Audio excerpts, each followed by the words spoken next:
college. And I have a vision and objective to work to uplift for the underprivileged section in the society. In 2004, I raised up 4 underprivileged children for their education.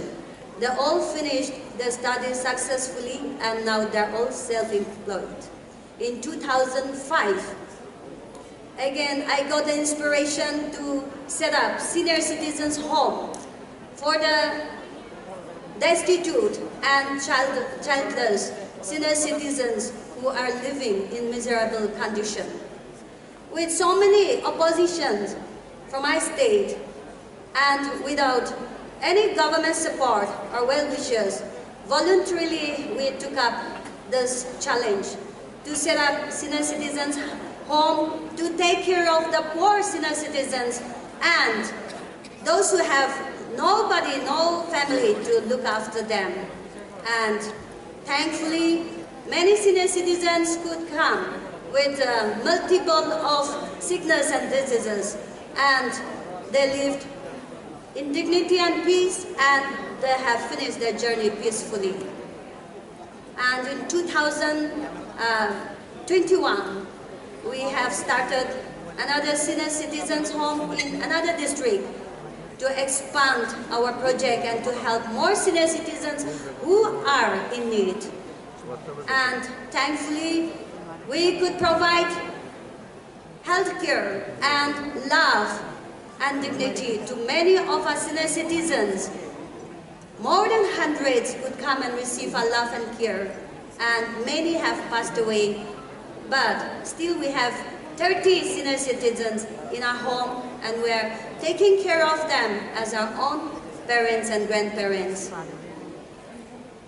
In 2021, last year, the Social Welfare Department have recognized Good Samaritan Women's Society, and they have selected us to implement National Helpline for Senior Citizens in the state.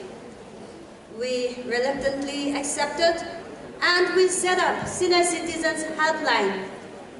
It was launched officially and inaugurated by the Honorable Chief Minister of Nagaland on 28 September 2021, and it is actively functioning now.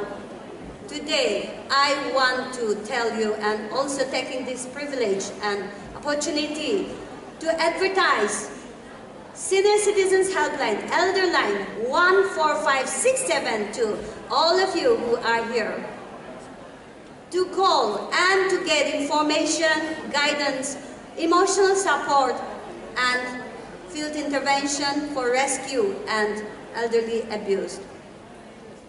I want to call upon all of us that let us all join our hands together and work for the welfare of our senior citizens.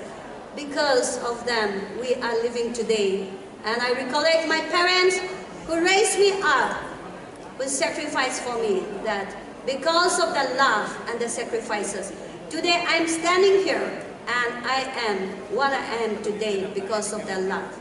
Today we are supporting and working for our senior citizens. Tomorrow we are going to be senior citizens. I call upon everyone to join hands together and work and love and respect for the senior citizens in India. Jai Hind. God bless you.